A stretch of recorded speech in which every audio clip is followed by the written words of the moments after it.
Welcome everyone to Weekly News and a DWM Major Tidbit, and the topic for this video is Duterte Youth, bagong henerasyon, suspended ang proclamation.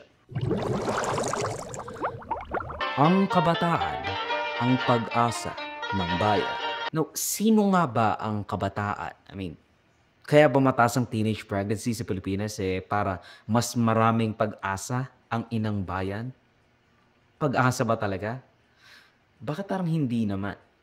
Malaki ang naging epekto ng pakikialam ng mga kabataan sa ating political and, socio-economical discourse and landscape. We can look no further.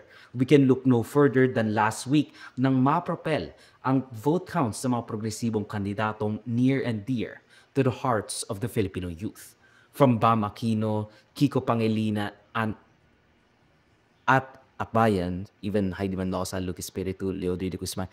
Basically, every progressive groups or progressive people actually had, And gusto ko lang mag-special shoutout rin sa mga kabataan kasi hanggang kanina, may mga lumalapit sa akin, sinasabi nila, Sen, yung anak ko, talagang ikaw yung pinupush, ikaw talaga yung gustong manalo. So, hanggang sa dulo yung mga kabataan, kinakampanya po talaga tayo sa mga magulang nila.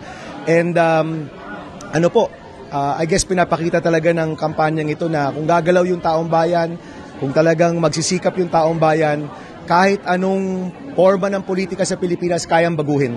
Even the Philippine government endorses youth participation sa gobyerno with sangguniang kabataan. So, clarification, so Duterte Youth Party List is one of the party list po na hindi mo na mapoproclaim today? Hindi ko muna sabihin kasi otherwise mapipreempt ko yung pagbasa mismo natin ng NBOC resolution. Maganda pong i-reserve na lang po natin yon. Alam ko naman na yan ay isang balita na dapat na malalaman pero syempre kasama na rin yan mamaya doon sa. Basta sabi ko sa inyo, isa po doon ay kasama doon sa nakakuha ng 3. At yung 3 seats dapat ay yung isa naman ay kasama sa nakakuha ng 1 seat lamang. Now, kung ganun, bakit dinelay ng COMELEC ang proclamation ng Duterte Youth at bagong henerasyon? Both who got a large percentage ng boto in totality ng mga party lists. Nasa pangalan na, youth, bagong henerasyon.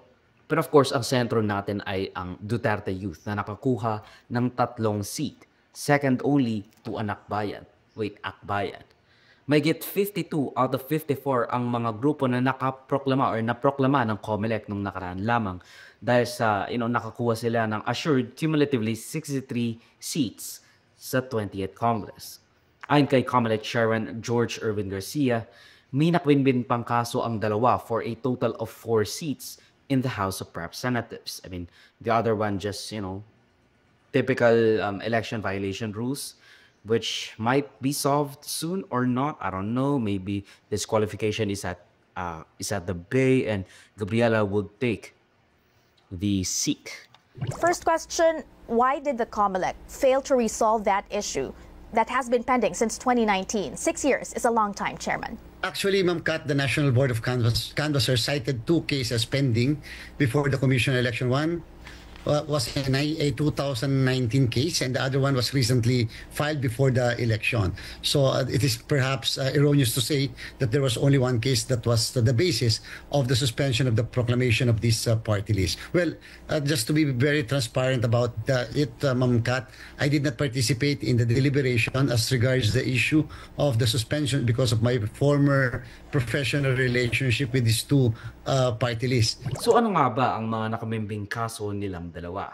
What is the charge? Eating a meal? A succulent Chinese meal? Well, the big dog, Duterte Youth, ay may nakabigmin kaso na nagsimula noong 2019 pa dahil nga, hindi raw sila kabataan. And this was alleged by a group of youth leaders seeking to disqualify yung misrepresentation ng kanilang supposedly ikinakatawan dahil ayon sa Party List System Act, kailangan kung mag-claim ka na i-represent mo ang youth, dapat 25 to 30 years old ka. Si Caderma, their first nominee was already 34 noong kinuha niya ang Certificate of Nomination at Acceptance. Ano naman, di ba, kung yung mga bumboto sa Duterte Youth mga senior na. Ano naman kung marginalized ang mga Duterte, or at least, that's what we think. o kaya na may yung mga batang sumusuporta kay Duterte however much they are. Well, the very thing is here is that, it just acts in bad faith on what was supposed to be a representation for the marginalized. I have said this a billion times already sa channel na ito, but I will probably repeat a few of those kind of adage and kind of points of contention. Pero whatever, di ba? So, albeit I don't want them, I mean, ngayon naman 28 lang ang first nominee nila si Drixie May Caderna. Malalagay sa alanganin kasi kung in the first place, hindi dapat sila nakapasa or that they should not have been kind of accredited by COMELEC bilang party list that would represent the youth and even the multisectoral or something like that.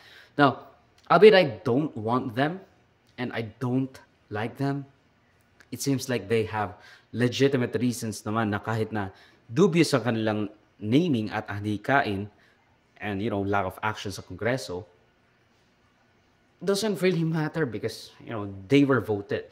So besides na madi-disenfranchise ang milyong-milyong bumoto sa kanila, dapat isinaresolban na muna ng COMELEC bago magkaroon ng pag-file ng Certificate of Nomination and Acceptance ng mga party list, diba? Kasi ganun naman talaga dapat.